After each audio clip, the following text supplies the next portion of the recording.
So here I bow to lift you high, Jesus, be glorified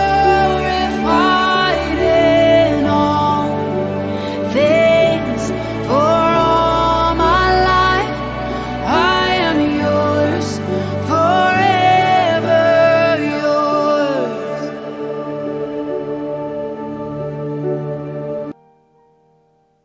Shalom Bapak Ibu Saudara terkasih dalam Tuhan. Selamat datang.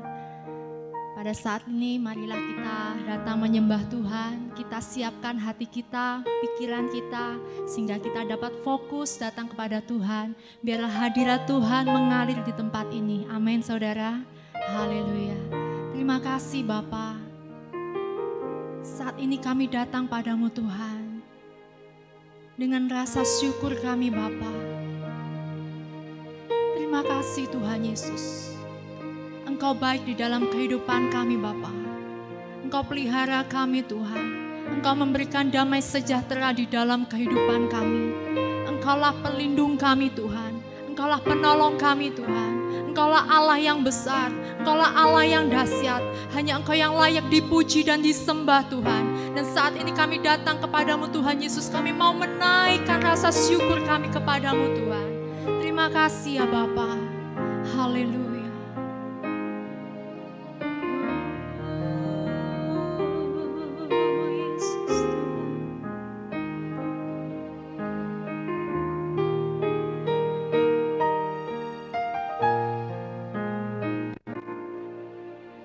Betapa dahsyat Engkau Tuhan, pencipta segala yang ada. Dulu sekarang sampai selamanya, hanya Engkau Tuhan. Tak terselami pikiranmu, tak terukur panjang setiamu. Dulu sekarang sampai selamanya, hanya Engkau Tuhan. Ku sembah Engkau Yesus, hanya Engkau Allah di hidupku. Tiada yang lain, hanya Kau, hanya Engkau Tuhan. Selamanya Kau tetap Allah, walau dunia semua bergoncang, tak tergoyahkan Kau tetap Allah.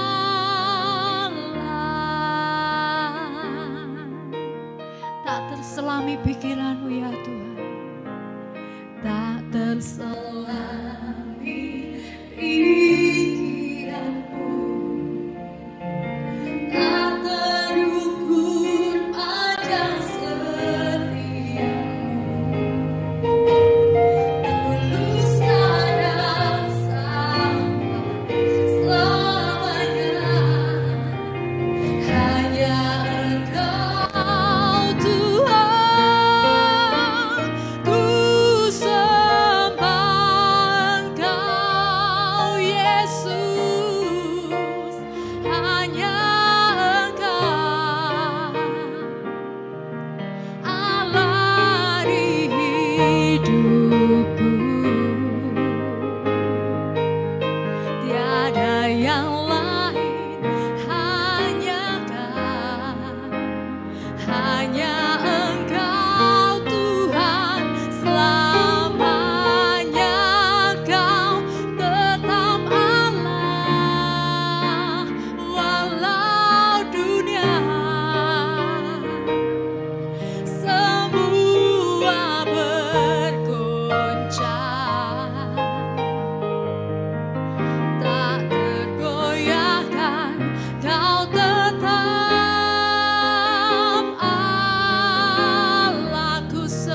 yang lain, hanya Engkau Tuhan, selamanya Kau tetap Allah. Walau dunia semua bergoncang, tak tergoyahkan, Kau tetap Allah. Kami sembah Engkau Tuhan, ku sembah Engkau Yesus, hanya Engkau Allah di hidupku.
percaya Tuhan. Haleluya. Aku punya Tuhan yang besar, yang telah berjanji dan sanggup menggenapi.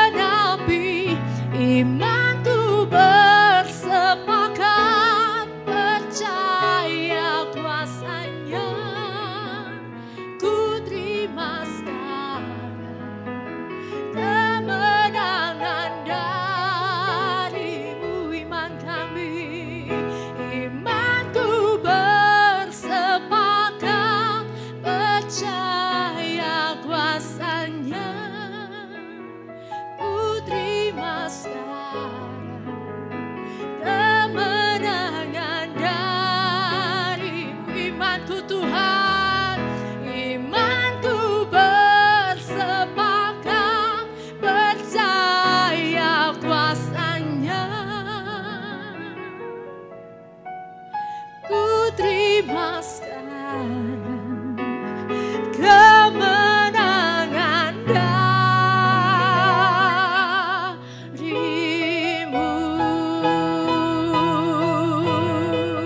Haleluya. Terima kasih Bapa. Kami percaya Tuhan bahwa kuasa-Mu terlebih besar Tuhan. Kami percaya Bapa, saat Engkau turun tangan Tuhan, Engkau menyatakan segala sesuatu yang luar biasa di dalam kehidupan kami Bapa. Engkau tahu setiap kerinduan hati kami Tuhan. Engkau tahu setiap permasalahan kehidupan kami Tuhan. Tetapi kami tetap percaya Bapa, bahwa Engkau sanggup melakukan segala perkara. Apa yang ada di dalam pikiran kami, itu tidak sama dengan apa yang Kau mau Tuhan. Kami percaya ada jalan-jalan keluar Tuhan Yesus yang Kau sedang sediakan bagi kami Tuhan. Terima kasih Tuhan, terima kasih Bapa. Sebentar kami akan mendengarkan firman-Mu Tuhan. Biarlah firman-Mu inilah yang menjadi kekuatan di dalam kehidupan kami Tuhan. Biarlah firman-Mu ini Tuhan Yesus yang menjadikan kami semakin hari semakin kuat. Semakin hari Tuhan Yesus semakin setia, semakin mengasihi Engkau Tuhan. Biarlah firman-Mu ini membuat kami mengerti Tuhan, apa yang Kau mau di dalam kehidupan kami untuk kami kerjakan. Terima kasih Bapa. Berkati hamba-Mu yang akan menyampaikan firman-Mu Tuhan. Biarlah segala sesuatu yang dia sampaikan adalah dari Engkau saja Tuhan. Terima kasih Bapa. Di dalam nama Tuhan Yesus kami siap untuk mendengarkan firman-Mu. Haleluya. Amin. Shalom semua Bapak Ibu, Saudara-saudari dalam Tuhan yang dikasihi Tuhan semua. Kita saat ini sudah memasuki bulan 11 yaitu dalam minggu yang ketiga. Dan tema firman Tuhan pada pagi hari ini yaitu jalannya tak terselami. Di dalam kitab Yesaya 55 ayat 8 dikatakan, rancanganmu bukanlah rancanganku dan jalanku bukanlah jalanmu. Demikianlah firman Tuhan. Setingginya langit dari bumi, demikian jalanku dari jalanmu dan rancanganku dari rancanganmu. Puji nama Tuhan. Saudara, jika kita memperhatikan kisah tokoh-tokoh Alkitab, ya, kita banyak mendapatkan hal-hal yang tak terduga, Saudara. Misalnya seperti Bapak Abraham, ya. Abraham yang saat itu Tuhan menyuruh untuk agar supaya mengorbankan anaknya yang satu-satunya yang tunggal, yaitu Ishak. Saudara, saat Bapak Abraham taat kepada Tuhan, maka di situ mujizat terjadi. Demikian juga Gideon saat diminta untuk mengurangi pasukannya dari 30.000 orang menjadi 300 saja.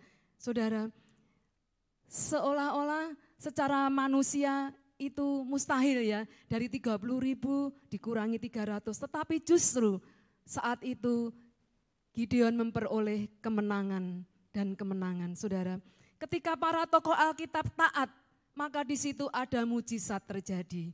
Nah, kita akan lanjut saja karena waktunya terbatas. Ada 3 hal atau 3 poin yang perlu kita miliki walaupun jalannya tak terselami di dalam kehidupan ya kita. Ya, saudara, poin yang pertama yaitu yang pertama adalah agar supaya kita ini memiliki kesadaran akan pandangan yang benar atau perspektif yang benar, saudara. Saudara, di dunia ini tidak ada yang mengalahkan jalannya Tuhan. Amin. Amin, saudara ya. Tidak ada yang bisa mengalahkan jalannya Tuhan. Karena apa?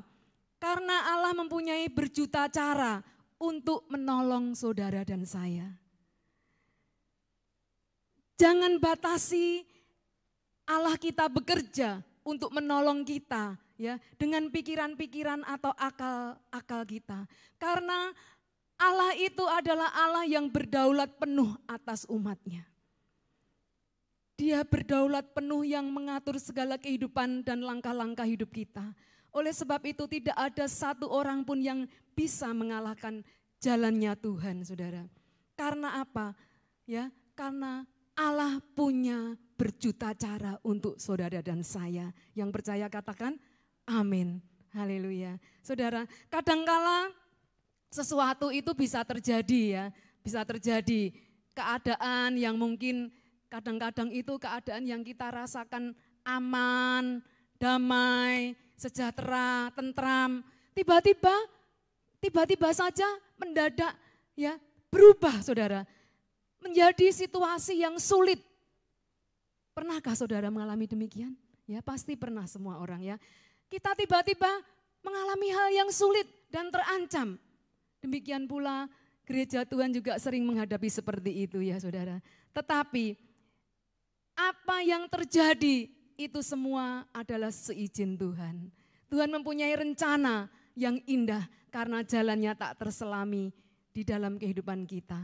Saudara, seperti contohnya di dalam kitab Keluaran 2, yaitu pasal 2, di mana diceritakan lahirnya bayi Musa, saudara ya.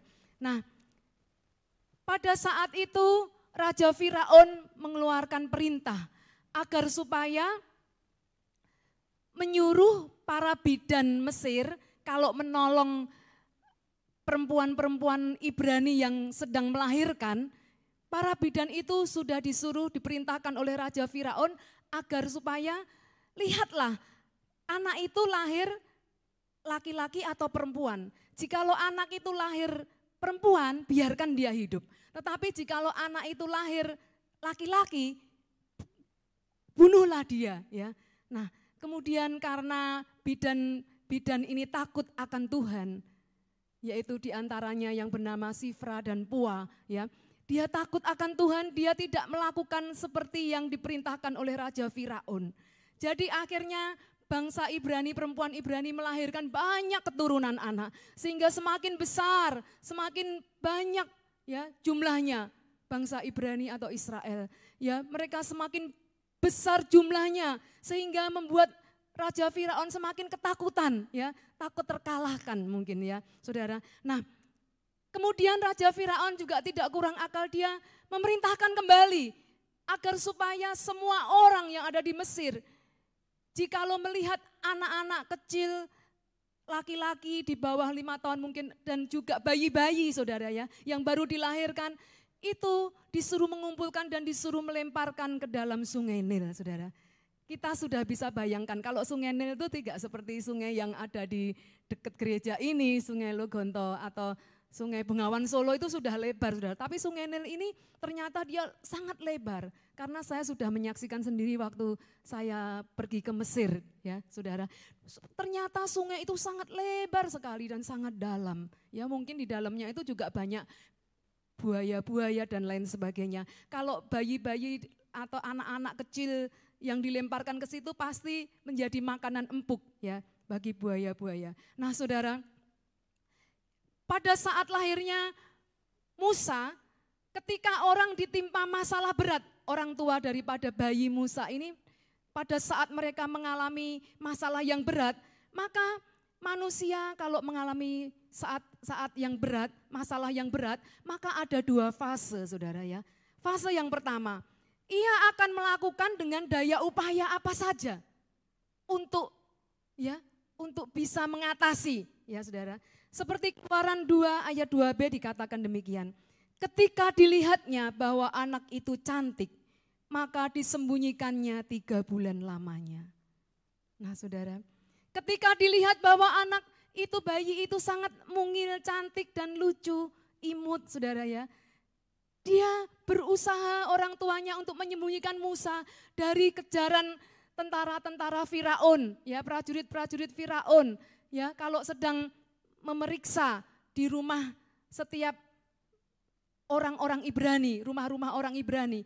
Nah kadang bayi Musa disembunyikan di mana ya, mungkin dia sudah enggak kurang akal. Mungkin juga bisa disembunyikan di soto rumah ya, di atap, di soto rumah itu di plafon ya kalau kita bahasa kita plafon. Nah saudara mungkin disembunyikan di situ juga.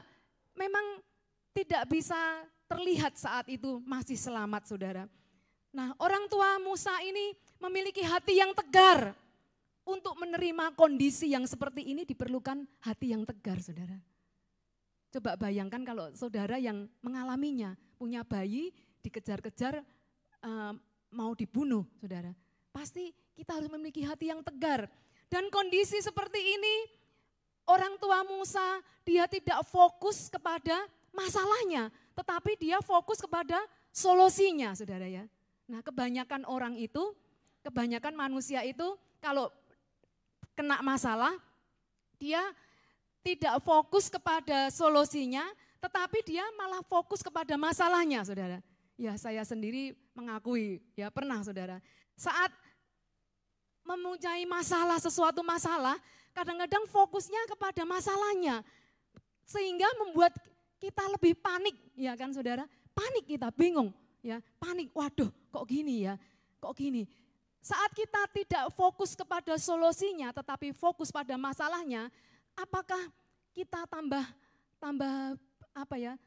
aman-aman, tambah enak saudara? Tidak, tetapi kita tambah ruwet saudara. Kalau kita fokus kepada masalahnya, kita bukan tambah nyaman, tetapi kita tambah ruwet lagi, tambah katanya orang Jawa itu tambah mundeli ya, mundeli kayak benang itu benang ruwet saudara ya. Nah saudara, kebanyakan orang tidak fokus kepada solusi tetapi fokus pada masalahnya. Itulah sebabnya kita mau belajar. Nah saudara, dan fase yang kedua yang dialami manusia yaitu saat ancaman bahaya itu masih ada. Bagaimana? Ya, ancaman bahaya itu tidak sampai segitu. Ya, seperti orang tua bayi Musa juga mengalami seperti ini. Waduh, ini ancamannya ada lagi pasti. Karena bayiku ini bertambah besar dan tangisannya bertambah keras ya.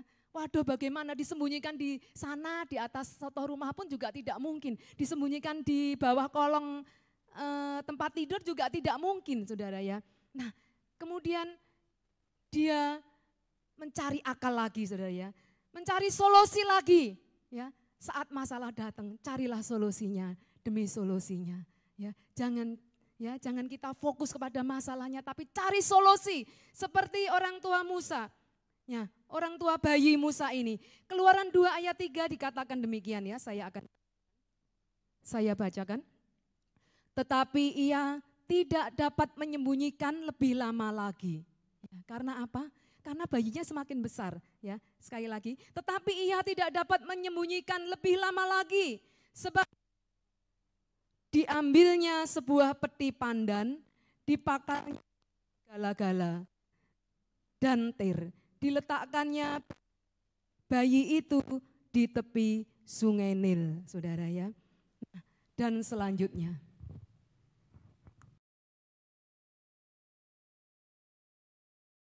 Ya, saudara, sekali lagi saya bacakan, saya kurang konsen karena ini tadi baru-barusan diganti mic-nya. Sebab itu diambilnya sebuah peti pandan, dipakalnya dengan gala-gala dan tir. Diletakkannya bayi itu di tepi sungai Nil. Dan seterusnya. Diceritakan bahwa kakak dari bayi Musa ini, yaitu yang bernama Miriam, dia disuruh ibunya untuk menjaga adiknya yang diapung-apungkan di tepi sungai Nil. Ya. Nah saudara, di situ kakaknya was-was menjagai. Jangan-jangan apa yang akan terjadi dengan adikku. Maka dia menjaga di situ saudara ya. Nah ada saatnya saudara, saat saudara dan saya tidak mampu lagi. di dalam menghadapi masalah, saudara, kita angkat tangan di hadapan Tuhan. Amin. Kalau kita angkat tangan di hadapan Tuhan, maka Tuhan itu akan turun tangan untuk menolong saudara dan saya. Ya, kalau kita angkat tangan, Tuhan turun tangan untuk menolong kita. Nah, maka di situ ada pertolongan yang ajaib, ada pertolongan yang tidak kita duga sebelumnya, saudara. Nah, pada waktu itu putri Firaun ingin mandi di Sungai Nil, saudara ya. Dia mandi, mengajak dayang-dayangnya, para dayang-dayangnya. Pada waktu putri Firaun mandi di tepi Sungai Nil, kemudian dayang-dayangnya juga jalan-jalan di situ sambil menjaga tuan putrinya, saudara. Nah, pada waktu itu tuan putrinya melihat, loh, itu kok ada seperti apa yang terapung-apung di tepi sungai itu. Kemudian dia memanggil dayang-dayangnya, disuruh mengambilnya. Ya, setelah diambilnya dayang-dayangnya, diserahkan kepada putri Firaun. Pada waktu diserahkan pada putri Firaun, maka putri Firaun melihat, loh, kok ada bayi ini yang cantik, yang mungil, yang lucu, sangat imut sekali. Dan bayi itu waktu diangkat oleh putri Firaun, bayi itu tambah menangis, saudara. Dan tambah rasa belas kasihannya ada kepada bayi itu. Nah, kemudian dia ingin dalam hatinya, aku ingin mengambil anak ini, ingin mengadopsi anak ini menjadi putraku. Nah, saudara, pada waktu itu kakaknya Musa, Miriam itu kan ngintip-ngintip dari jauh, saudara ya, menjaga adiknya. Dia melihat, loh, adiknya kok diambil oleh putri raja, ya. Nah, kemudian Miriam mendekat kepada tuan putri, dan Miriam memberanikan diri, dia berkata, Tuan putri, apakah ada yang bisa kami bantu? Mungkin saya bisa mencarikan inang penyusu, ya, inang untuk menyusui bayi ini. Kemudian putri Firaun sangat senang sekali. Ya, boleh. Kamu tahu di mana itu tempatnya? Mari tuan putri ikut saya. Kemudian tuan putrinya ikut, dibawa ke rumahnya, dibawa ke rumah ibunya bayi ini. Nah, kemudian putri Firaun berkata, susuilah bayi ini untuk aku, ya, dan kamu akan kuberi upah, saudara, diberi upah ibunya. Susui bayi ini untuk aku dan kamu akan kuberi upah, tetapi dengan syarat nanti kalau sudah besar, ibu harus menyerahkan bayi ini ke istana, akan aku ambil menjadi anakku. Nah, itulah artinya Musa, ya, yang diangkat dari dalam air, saudara. Nah, saudara, pada waktu itu mungkin ada sesuatu yang ya tidak terduga sebelumnya, saudara ya. Di sini ada satu pelajaran yang indah. Seolah-olah Tuhan itu menyerahkan Musa pada musuh, ya kan? Seolah-olah diserahkan pada musuh, ya. Tetapi Tuhan menyerahkan kepada musuh bukan untuk mencelakakannya. Justru Tuhan menyerahkan kepada musuh yaitu untuk agar supaya bayi Musa ini dipelihara dan diselamatkan dari ancaman, saudara. Haleluya. Jangan batasi cara Tuhan bekerja. Dengan pikiran-pikiran kita yang seringkali kita sekat-sekat ya. Kita sekat-sekat, kita kotak-kotak ya. Oh, jangan-jangan nanti gini ya. Waduh, nanti ojo-ojo gitu ya. Nah, kadang-kadang pikiran manusia kan seperti itu, Bapak Ibu ya. Waduh, gimana ya nanti kalau terjadi. Bapak Ibu yang kekasih, saudara-saudari yang kekasih, bukankah iblis juga suka mengintimidasi kita? Juga suka merendahkan kita. Wah, kamu ini kok gini? Kamu ini tidak layak untuk melayani Tuhan. Kamu ini jangan seperti ini dan lain sebagainya. Saudara, jangan dengarkan kata-kata iblis yang seringkali melemahkan iman saudara dan saya untuk melayani Tuhan. Amin. Haleluya. Saudara, karena firman Tuhan mengatakan dalam Yohanes 15 ayat 16 dikatakan, bukan kamu yang memilih aku, tetapi akulah yang memilih kamu. Dan aku telah menetapkan kamu supaya kamu pergi dan menghasilkan buah. Amin. Haleluya, saudara. Bukan kamu yang memilih aku, tetapi aku yang memilih kamu. Oleh sebab itu jika ada intimidasi iblis, kata-kata yang melemahkan apapun, ya, saudara tidak boleh mendengar. Tapi dengarlah suara Tuhan, karena Tuhan berkata, aku menetapkan kamu supaya kamu pergi dan menghasilkan buah. Kamu harus pergi, menghasilkan buah. sesuai dengan rencanaku, sesuai dengan apa yang sudah kurancangkan, kata Tuhan ya. Saudara, segala sesuatu yang telah ditetapkan Allah, maka tidak seorang pun dapat mengutak-atiknya dengan cara apapun. Yang percaya katakan, amin. Saudara, sekali lagi, segala sesuatu yang telah ditetapkan Allah, maka tidak seorang pun yang dapat bisa mengutak-atiknya dengan cara apapun. Jika Tuhan yang mengangkat saudara dan saya, maka tidak ada seorang pun yang bisa menjatuhkan saudara dan saya. Jika Tuhan mengangkat kita, tidak ada seorang pun yang bisa merendahkan saudara dan saya. Sebab itu jangan takut oleh ancaman iblis, intimidasi iblis. Ya, iblis itu hanya ya mengancam kita, mengintimidasi kita seperti gertak sambal katanya ya, gertak sambal. Nah, seperti singa yang mengaum-ngaum. Ya, karena 1 Petrus 5 ayat 8 dikatakan, sadarlah dan berjaga-jagalah. Lawanmu si iblis itu seperti singa yang mengaum-ngaum kesana kemari untuk mencari mangsa. Siapa yang dapat dilulurnya. Oleh sebab itu kita harus waspada. Jangan sampai kita dapat dilulur oleh singa itu, oleh iblis itu. Saudara, sadarlah dan berjaga-jagalah. Amin. Haleluya. Sekarang maju poin yang kedua, saudara ya, kita lanjut. Yang kedua yaitu kita harus memiliki kesadaran bahwa kita ini kecil di hadapannya, saudara ya. Bahwa kita manusia ini kecil di hadapan Tuhan. Coba saudara bertanya kepada diri Anda sendiri ya. Siapakah aku ini ya Tuhan? Siapakah aku ini Tuhan? Pasti saudara bisa menjawab, aku ini loh hanya terbuat dari debu tanah. Ya memang benar. Karena Kejadian 2 ayat 7 dikatakan, ketika itulah Tuhan membentuk manusia itu dari debu tanah. Dan Tuhan menghembuskan nafas ke dalam hidungnya. Nah, kita benar-benar terbuat dari debu tanah, kata firman Tuhan. Dan Tuhan menghembuskan nafas ke dalam hidungnya. Apa kalau gitu istimewanya saudara dan saya? Saudara bisa menjawab apa istimewanya? Apa istimewanya kita, saudara? Istimewanya kita adalah di dalam kita ini ada nafas Allah, amin. Karena Allah sudah menghembuskan nafas di dalam manusia. Ada nafas Allah. Katakan pada sebelahmu, ada nafas Allah di dalamku. Ada nafas Allah di dalammu, saudara. Amin, haleluya, saudara. Nah, jika ada nafas Allah ini artinya yaitu di dalam ini ada roh Allah, amin. Ada roh Allah, ada terang Allah, ada damai Allah, ada sukacita daripada Allah. Haleluya. Saudara, tetapi mengapa kadang-kadang manusia ini masih mempunyai rasa khawatir, ya? Padahal di sini ada nafas Allah, di sini ada damai Allah, sukacita Allah. Tetapi mengapa seringkali di dalam sini ada rasa khawatir, rasa takut, bimbang. Itu semua karena apa, saudara? Karena dosa. Ya. Karena dosa yang ada di dalam hati kita masih ada menyimpan dosa. Ada menyimpan akar pahit, ada menyimpan ya dendam, dan juga ada kita mungkin jauh dari Tuhan. Jauh dari Tuhan itu juga bisa dosa, saudara ya. Karena kita meninggalkan Dia. Padahal kita dirancang untuk kita selalu memuji, menyembah Dia. Tetapi kita meninggalkan Dia. Ya, kita tidak berani datang beribadah. Mungkin karena COVID-19.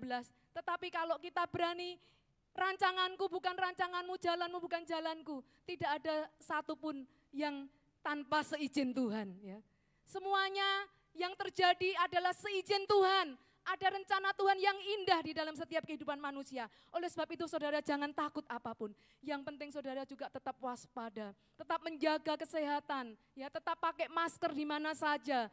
Saudara tetap rajin mencuci tangan. Saudara mengikuti protokol kesehatan. Saudara harus menjaga jarak seperti saat ini. Ya, saudara duduk menjaga jarak juga. Nah saudara, satu bangku hanya diisi 2 saja. Nah saudara jangan takut dan bimbang lagi, amin. Karena di dalam sini ada nafas Allah, ada roh Allah, ada sukacita, damai, sejahtera, dan ada Tuhan Yesus di sini. Pasti Tuhan sanggup menolong kita. Dikatakan dalam Galatia 2 ayat 20 dikatakan demikian. Adapun hidupku ini bukannya aku lagi, melainkan Kristus yang hidup di dalam aku. Adapun hidup yang sekarang aku hidup di dalam tubuh ini, karena aku hidup di dalam iman kepada Anak Allah yang hidup. Haleluya. Saudara, hidup kita ini beda dengan orang yang di luar Tuhan, saudara. Kita beda. Di luar sana mereka mungkin merasa nyaman karena mungkin mereka itu memiliki harta yang melimpah, harta yang banyak.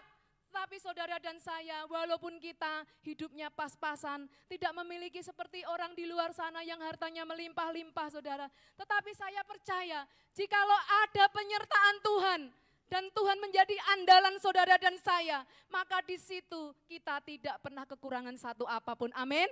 Haleluya. Tuhan itu luar biasa. Di musim apapun, jika selalu ada Tuhan, maka kita ini aman, terpelihara senantiasa, saudara ya. Oleh sebab itu jangan takut, karena Tuhan juga berjanji, aku datang, ya, dalam Yohanes 10 ayat 10 dikatakan demikian.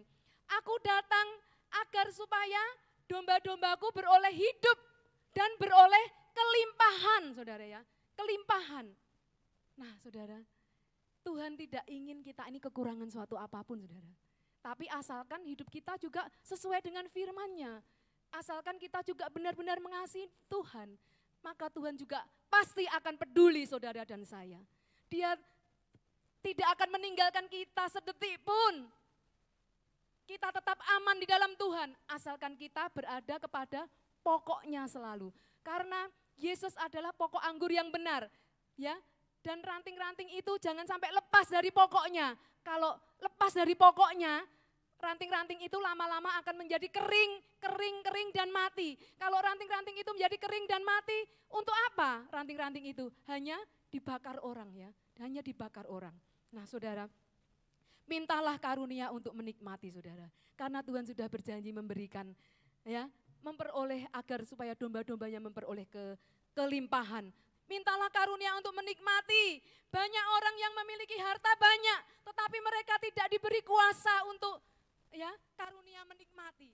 Nah saudara, ada sedikit ya saksian. Ada seorang ibu, seorang wanita pekerja keras.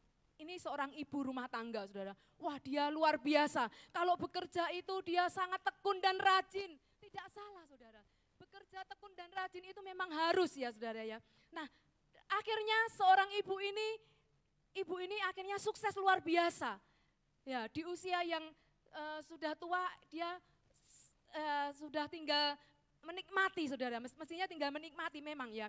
Semua anak-anaknya dimodalin, ya, untuk usaha pabrik mereka masing-masing. Satu persatu dikasih pabrik, satu persatu anaknya dikasih rumah, mobil dan lain sebagainya. Fasilitasnya tercukupi semuanya karena seorang ibu ini memang luar biasa memperjuangkan keluarganya, saudara. Tetapi sayangnya apa, saudara? Sayangnya seorang ibu ini tadi, dia sangat pelit sekali untuk dirinya dia sendiri. Ya. Dia sangat eman, kalau mau mengeluarkan uang, mau beli ini, beli itu, dia mikirnya banyak, berpikir-pikir. Ya saudara, nah dia sangat eman sekali. Dia tidak punya kuasa untuk karunia menikmati. Ya, yang menikmati adalah orang lain, anak-anaknya dan lain-lain, saudara. Nah, kalau ketemu saya, saudara, yang diceritakan itu selalu susahnya, saudara ya. Jarang dia menceritakan tentang, wah ini aku gini ya, dapat ini, berkat yang besar gini. Tidak pernah, tetapi yang diceritakan selalu susahnya. Aduh, susah aku ini, susah aku ini, susah. Selalu begitu, saudara ya. Nah, karena ibu ini dia tidak diberi kuasa, walaupun punya harta yang banyak, tetapi dia tidak diberi kuasa untuk karunia menikmati. Oleh sebab itu mintalah karunia menikmati. Amin, haleluya. Walaupun kita pas-pasan tetapi kita bersyukur. Kalau kita bersyukur itu sangat nikmat di hadapan Tuhan. Dan kita mempunyai karunia menikmati. Nah saudara, kita ini kecil di hadapan Tuhan. Karena kita ini terbuat dari tanah liat, debu, tanah lempung katanya ya. Dan Tuhanlah sang penjunan kita. Nah Tuhan membentuk menjadi bejana yang indah. Tuhan ingin membentuk saudara dan saya menjadi bejana yang indah. Tetapi harus ada proses, saudara ya. Kadang lempung itu harus diproses, saudara. Dikepel-kepel, diputar-putar ya. Diputar-putar, kemudian dibentuk, kepel-kepel lagi, diputar lagi. Tidak seperti saya lihat di YouTube itu kalau orang buat roti zaman sekarang ini gampang saudara ya. Nah dia tidak perlu dibanting-banting lagi. Dia buat roti itu tidak perlu diuleni yang sangat lama, tidak perlu, hanya sebentar saja diuleni jadi roti yang enak empuk saudara ya. Saudara kalau nggak percaya saudara bisa lihat di YouTube saudara ya. Saya sering melihat itu saudara. Nah saudara, kita ini seperti bejana ya yang indah di hadapan Tuhan, tetapi ada prosesnya. Harus ada prosesnya. Kalau kita menjadi bejana yang indah di hadapan Tuhan, diproses, dibentuk ya. Saudara ingat Ayub itu kurang apa saudara? Ayub itu sudah soleh, sudah jujur, sudah taat, tetapi dia masih diproses sedemikian rupa. Ya, sehingga iblis sampai berkata pada Tuhan, ulurkanlah tanganmu dan jamahlah segala yang dipunyainya, pasti ia mengutuki engkau, kata iblis sama Tuhan ya. Ulurkan tanganmu Tuhan, jamahlah segala yang dipunyainya, maka ia akan mengutuki engkau. Kemudian Tuhan berkata pada iblis, nah iblis, segala yang dipunyainya dalam kuasamu, hanya engkau tidak bisa pegang nyawanya, karena itu nyawaku. Nah saudara, yang di dalam nyawa Ayub itu adalah nyawa Tuhan. Seperti saudara dan saya, yang di dalam kita ini adalah nyawa Tuhan, nafas Tuhan. Ya, maka tidak ada seorang pun yang bisa, ya, iblis tidak berhak juga untuk mengambil nyawa kita. Hanya Tuhan yang berhak mengambil nyawa kita. Oleh sebab itu jangan takut mati saudara ya. Jangan takut mati. Yang penting kita tetap ya dekat sama Tuhan, tetap setia mengikut Tuhan. Jangan takut apapun, tetapi kita tetap waspada, berjaga-jaga, ya, mengikuti aturan-aturan pemerintah, juga mengikuti aturan-aturannya firman Tuhan. Nah saudara, karena iblis tidak berhak atas nyawa kita. Sekarang poin yang ketiga, poin yang terakhir saudara ya, saya cepat aja, yaitu kita harus memiliki kesadaran akan kebesaran Tuhan. Nah saudara, Allah yang kita sembah adalah Allah Sang Pencipta langit dan bumi, termasuk semua alam jagat raya ini beserta seluruh isinya, planet-planetnya, juga semua Tuhan yang menciptakan. Sekarang pertanyaannya adalah, ya, gini saudara, pernahkah saudara berpikir bahwa Allah itu maha besar? Saat saudara ini diam-diam di rumah, ya, oh iya, Tuhan ini luar biasa. Tuhan justru adalah Allah yang maha besar. Nah, dan juga pernahkah saudara berpikir seberapa besarkah manusia di hadapan Allah? Seberapa besar kita ini di hadapan Allah? Seberapa besar bumi ini juga di hadapan Allah? Seberapa besar bumi dan manusia di hadapan Allah? Saudara, waduh kita ini kecil, bumi ini kecil. Bahkan dikatakan di dalam firman Tuhan, bumi ini adalah tumpuan kaki Allah katanya ya. Tumpuan kakinya, ya. Kan ada nyanyian saudara ya. Bumilah tumpuan kakinya, kerajaannya takkan tergoncangkan. Nah, itu di dalam Ibrani 12 ayat 28, coba kita baca. Ibrani 12 ayat 28. Begini bunyi firman Tuhan. Karena kita menerima kerajaan yang tidak tergoncangkan, marilah kita mengucap syukur dan beribadah kepada Allah menurut cara yang berkenan kepadanya. Haleluya. Saudara, mari kita mengucap syukur beribadah kepada Allah dengan menurut cara yang berkenan kepadanya. Ya, kalau ibadah saudara tidak berkenan itu, mungkin saudara pikiran saudara masih banyak memikirkan hal-hal yang lain saat kita datang di gereja. Ya, tidak semua orang dapat mengenal Allah dengan benar. Kadang orang sudah merasa bisa memuji dan menyembah, seolah-olah itu sudah merasa menjurus pada objek yang benar. Ya, kadang-kadang orang merasa, wah aku sudah memuji menyembah kok, ya. Tetapi belum tentu itu menjurus kepada objek yang benar. Belum tentu. Karena apa? Karena kadangkala manusia itu masih menyimpan dosa yang tersembunyi. Dosa yang di dalam sini, yang tahu adalah saudara dan Tuhan mestinya ya. Nah saudara, masih menyimpan dosa itu yang menyebabkan manusia tidak bisa mengenal Allah dengan benar. Jika saudara mengenal Allah dengan benar, maka setiap hari saudara pasti menghormati Dia. Amin. Lebih dari yang lain. Saudara pasti menghormati Dia dan saudara takut akan Dia lebih dari yang lain. Saudara lebih takut akan Tuhan daripada takut virus, saudara ya. Saudara mau pikir-pikir gini, waduh, aku pikir-pikir sekarang ini enaknya jalan-jalan atau ke gereja ya. Nah, kemudian saudara berkata lagi dalam hatinya, enaknya aku pikir-pikir aku ini mau nonton sinetron dulu di TV atau mau berdoa ya. Nah, kemudian saudara juga bilang gini, aduh, aku mau baca cerita-cerita novel atau membaca Alkitab ya. Nah, saudara, kadang-kadang kita ya berpikir-pikir demikian, tetapi itu merupakan satu keputusan dan Tuhan tidak pernah memaksa seseorang pun. Saudara, Tuhan gak pernah memaksa saudara loh, saudara mau apa ya. Itu merupakan keputusan. Iblis juga dia tidak memaksa saudara loh. Iblis gak memaksa, tetapi iblis seringkali memberikan saran-saran yang salah ya. Dia tidak memaksa iblis, tapi saran-sarannya itu yang salah. Kadang-kadang dia, boleh nggak usah neng gereja sih lah, neng gereja itu kan tiap minggu ada. Tapi kalau jalan-jalan itu kan enggak, ya sebulan sekali belum tentu ya. Kadang pergi ke kondangan itu kan belum tentu bisa pergi lagi. Nah, kadang-kadang kita lebih takut manusia daripada takut Tuhan. Nah, saudara, itu adalah satu pilihan. Saran-saran iblis seringkali demikian. Banyak anak Tuhan yang merasa menjadi milik Tuhan, ya. Banyak anak Tuhan merasa dia miliknya Tuhan, tetapi dia sebenarnya tidak dimiliki Tuhan, ya. Hanya merasa milik Tuhan, tetapi dia tidak dimiliki Tuhan, saudara ya. Kok bisa ya? Kok bisa? Karena dia dimiliki oleh dunia ini. Karena apa? Karena hatinya hanya tertuju kepada dunia.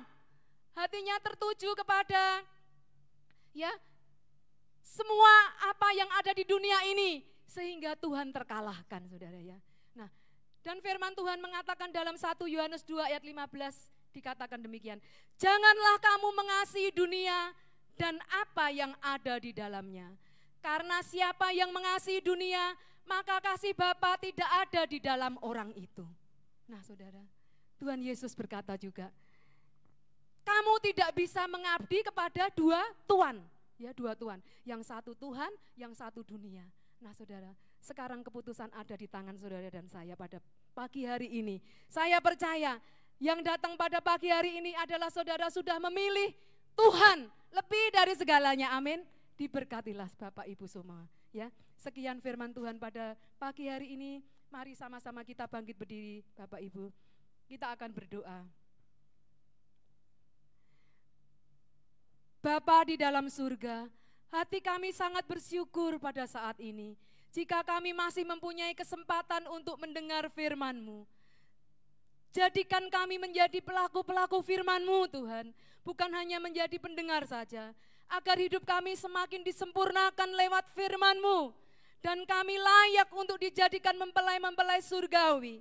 Jika Engkau datang untuk yang kedua kalinya. Untuk menjemput kami gereja-Mu secara atau secara individu. Terima kasih Tuhan buat penyertaan-Mu dari awal sampai akhirnya ibadah kami ini saat ini Tuhan. Dan kami percaya baik kami yang hadir pada pagi hari ini maupun kami yang berada di rumah kami masing-masing, kami semuanya bersama-sama diberkati oleh Engkau jika kami sudah mendengar firman-Mu pada pagi hari ini. Terima kasih Bapak, terima kasih. Terima kasih. Mari saudaraku yang kekasih, kita akan mengangkat kedua tangan kita. Terimalah berkat dari Allah Bapa, kasih sayang daripada Tuhan Yesus Kristus, dan persekutuan melalui Roh Kudus-Nya. Terima kasih Tuhan. Di dalam nama Tuhan Yesus Kristus, kami akhiri ibadah kami pada pagi hari ini. Yang percaya katakan, amin.